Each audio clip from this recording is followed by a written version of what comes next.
Hello, my name is Matthew Marty, and today I'll be presenting about obesity in America.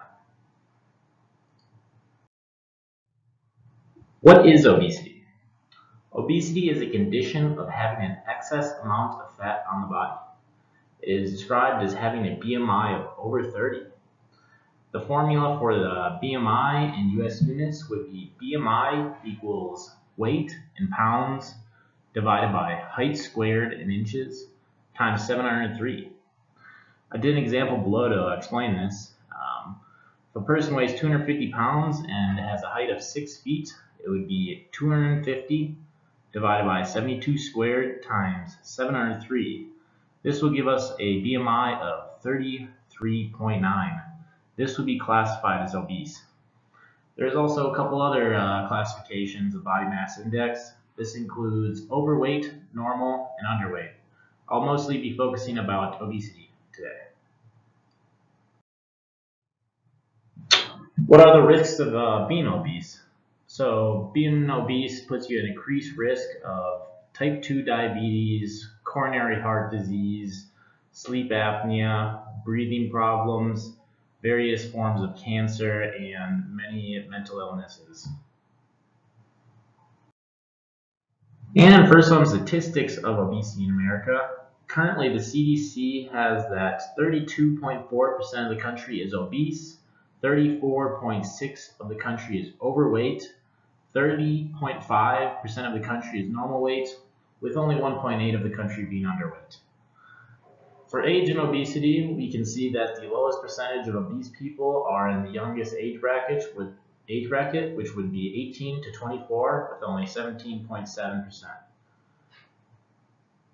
Trends in the data also show that, on average, our population's BMI increases with age until the age bracket of 55.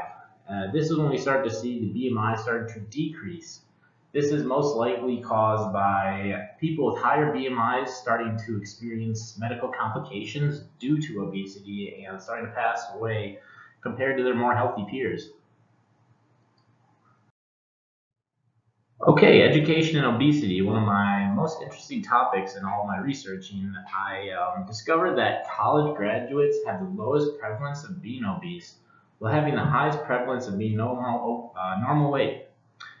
And also, a person with less than a high school education has the worst percentages in almost all the BMI categories. This means they have the highest percentage of obese people, highest percentage of overweight people, and the lowest percentage of normal weight people. So one step our country could take to decrease overall obesity in America is promote education, and especially higher education, as we see that education does have a high impact on obesity rates. So I just spoke about what we can do with education to decrease obesity in America, and I'd like to look at what else could be done to help decrease obesity in America. Firstly, we could have the government control the food available to the public. This would force a change in eating habits. They could do this by reducing sugary drinks, junk food, the availability of all those bad types of food that are just not good for us, don't have much nutrition. And they could do this by taking an economic approach such as taxing unhealthy foods to reduce consumption. This is what's currently being done in America with tobacco.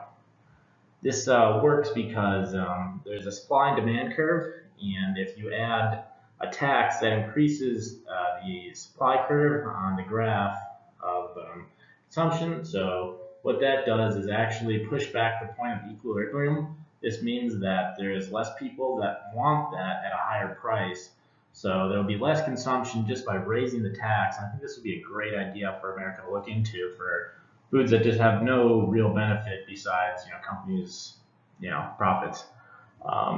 You could also implement some intervention programs for those trending towards obesity. You'd want to focus on the youth and young adults. Those are the ones that start to trend upwards towards obesity as they age.